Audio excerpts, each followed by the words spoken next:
Well, good afternoon, YouTube. Welcome to Pastoral Homestead. My name is Pastor Reese. We're so happy that you have chosen to join us today. I was at Home Depot earlier and I found this little axe or hatchet, depending on your definition, for $14.95. It is a Rockforge Ax, and I guess I did a little research on this particular brand, and it is just a subsidiary of Home Depot, and they produce these for that particular big box store because I couldn't really find them on sale anywhere else except Home Depot. So I did find it with a wood handle that has not been lacquered. That's extremely important when you're buying an axe, to buy one with a wood handle that has not been lacquered. It'll wreak havoc on your hands as far as blisters go and slippage, and I think they do it for aesthetic reasons and doesn't really serve much purpose. But I have my doubts as to whether or not we can make this into a suitable little tool that we would want to keep around the homestead. But with just a couple of tips and tricks and a little bit of a skill set, we're going to try to get this up to a workable condition. So hope you enjoy it, and we'll see what we can do with this little $14.95 axe.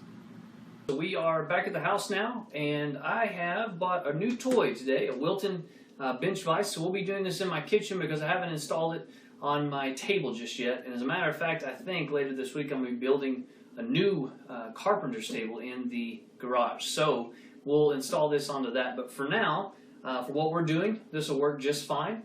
And so I have done a little bit of work on the handle, and I'll go over that process a little bit later. So what that does is it solidifies the wood, it helps make it slip resistant, and also looks really good. And I'll show you exactly what I did with that a little bit later. So right now I will take this opportunity to show you all of the tools that we're going to be using, and we'll get started. So just real quick to go over what we're going to be utilizing, we have a bench vise, which for now is not mounted on anything. It's just sitting on the kitchen table, and it's heavy enough to do what we're going to be doing, so I'm not worried about that too much. We also have some gloves. I'll show you what we're going to utilize those for here in just a second. Of course, we have our axe. We have a 10-inch bastard file, and I didn't name it, just so you know, but that's what it's called, and you'll need one of those. You'll also need a sharpening stone.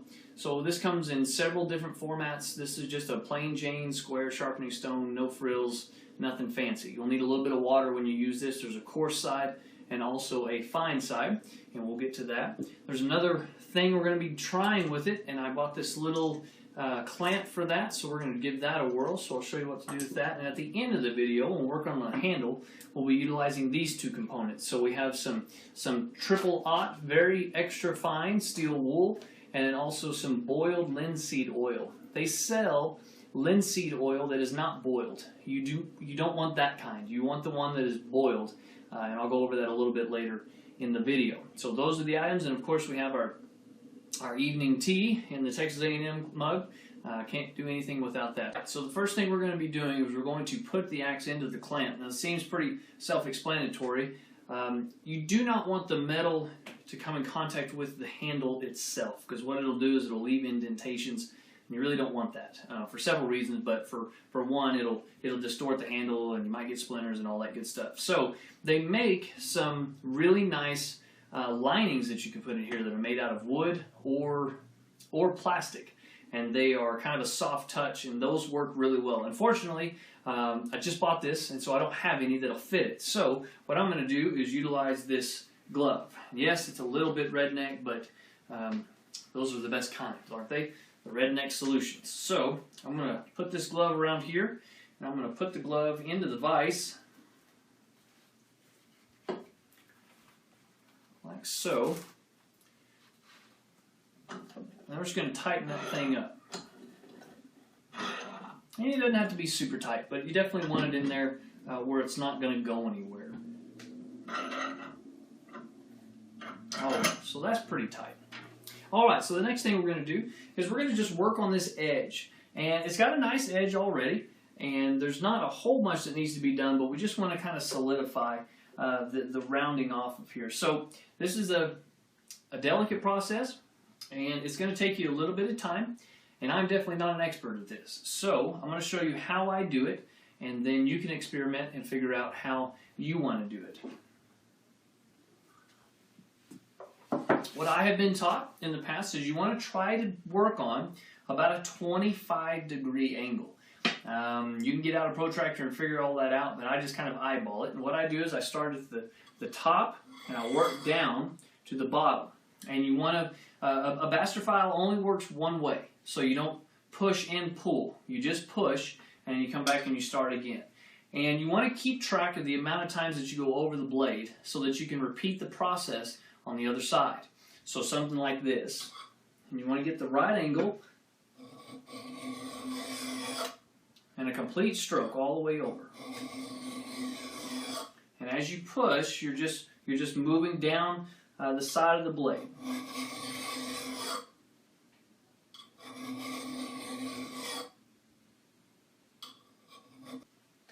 And when you're done on one side, you want to come over here and get in the position, and you just want to do the same thing on the other side and try to make your angle about the same on both sides.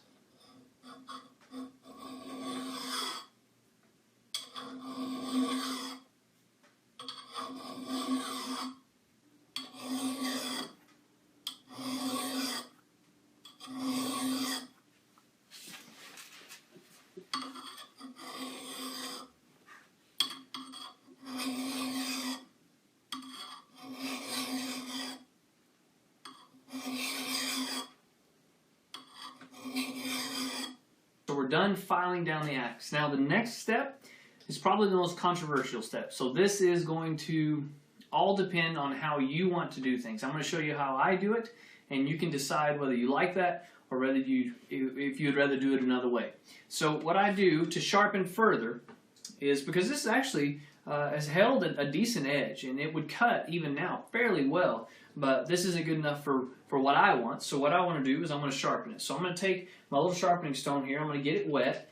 You want a little bit of water or oil, just something to just to lubricate this process a little bit. So that'll sure help the sharpening aspect. And again, everybody does this a little bit different. So however you want to do it is fine. I'll show you how I do it, and then you can decide how you want to do it. So the first thing I do is I take the coarse side, and I do the same motion that I did with my file. All right, so I'm going to start on the back. I'm going to get the angle that I want, and I'm just going to push it across.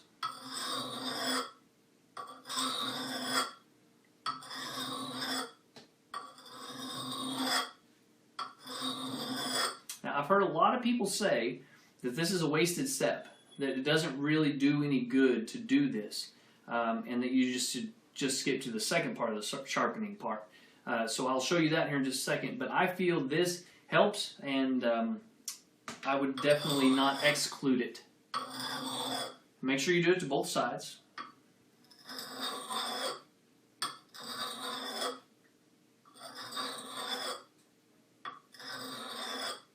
Okay, now from here, we're going to take the axe out of the vise.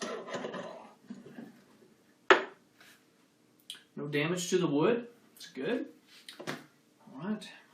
And what we're going to do is we're going to lay this down, we're going to lay our stone down flat, and we're going to sharpen on the stone. So I'll show you that right now. So I've got my stone nice and wet here, and it's flat. And what we're going to do is we're going to take the axe head, and we're actually going to sharpen it like you would just a knife. And so again, if you have another way that you prefer to do this, it's perfectly okay. This is just the way I do it, and we'll see how it turns out. I start at the bottom here, and I just go and slide it across. Now this is on the coarse side of the stone. Now make sure your stone has a little moisture in it. Either water or oil will work just fine.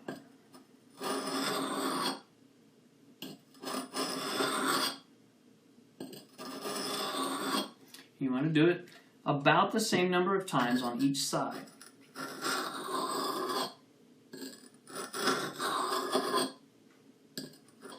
From here, when you're finished with that process, you want to turn it over to the fine side, to the smooth side, and grab a little more water. Make sure that that's nice and lubricated, and then you just do the same thing.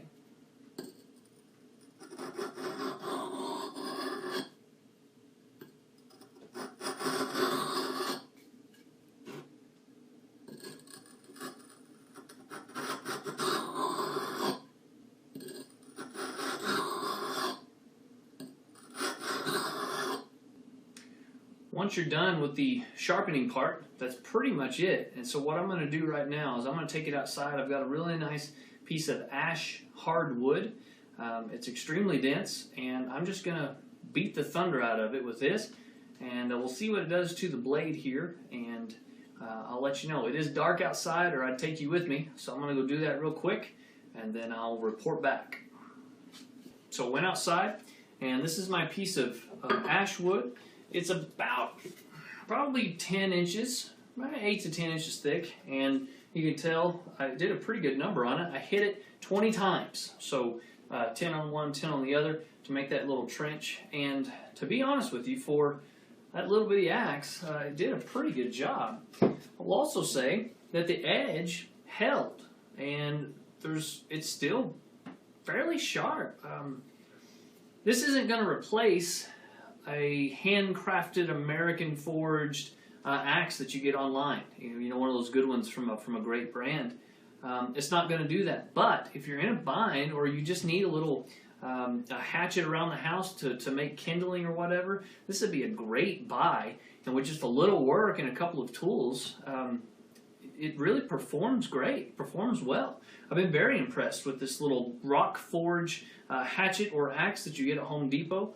$14.95 on sale, so really not bad at all for this little guy. I would highly recommend buying this, especially if you're just starting out. If you've got a small homestead, if you don't have big, heavy wood projects that you're trying to work on, this would be a great little guy to have around as a tool. One thing I will say, and I won't know until I use it a little bit more, is how well it's anchored in here. It looks okay.